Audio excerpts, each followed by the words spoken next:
ரீசெண்டாக இந்த ஒரு பெண் குயின் பண்ண இந்த ஒரு விஷயம் தாங்க இன்டர்நெட்டில் பயங்கர வைரலாக போயிட்டுருக்கு. அது என்னன்னா the encounter and the end of the வேர்ல்டுன்ற இந்த ஒரு டாக்குமெண்ட்ரிலேருந்து ஒரு பதிவை வெளியிட்டிருந்தாங்க. அந்த பதிவில் என்ன இருந்துச்சுன்னா, அண்டார்டிகாவில் பார்த்தீங்கன்னா ஒரு குரூப் ஆஃப் பெண் குயின் இருக்குது. அந்த பெண் குயினில் பார்த்தீங்கன்னா ஒரு சில பெண் குயின் மட்டும் வழி தவறி போயிடுச்சு. அந்த பெண் குயின் எல்லாமே பார்த்தீங்கன்னா ஒரு கடலை நோக்கி போக ஆரம்பிக்குது.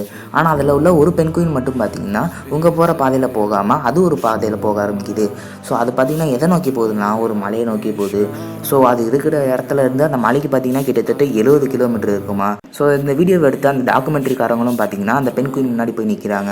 ஆனால் அந்த பெண் குயின் அதை பற்றிலாம் கவலைப்படாமல் அப்படியே அது பாட்டுக்கு போகிற பாதையில் போக ஆரம்பிக்குது. போகிற பாதை எவ்வளோ கடினமானது அதுக்கே தெரியும். ஏன்னா சாப்பாடு தண்ணி இல்லாமல் அந்த பெண் குயினால் கொஞ்சம் நாட்கள் மட்டும்தான் உயிரோடு இருக்க முடியும். ஆனால் அதை பற்றிலாம் அது கவலையே படலை. இதே மாதிரி தாங்க நம்ம வாழ்க்கையும். நம்மலாம் பார்த்தீங்கன்னா ஒரு டைப் ஆஃப் சொசைட்டிக்குள்ளே வாழ்ந்துகிட்டு இருக்கோம். இந்த சொசைட்டியை விட்டு நம்மளும் வெளியே போகணும், நம்ம ஒரு தனி வாழ்க்கையை உருவாக்கணும் அப்படின்னு நினைப்போம். ஆனால் அது நம்மளால் முடியாது.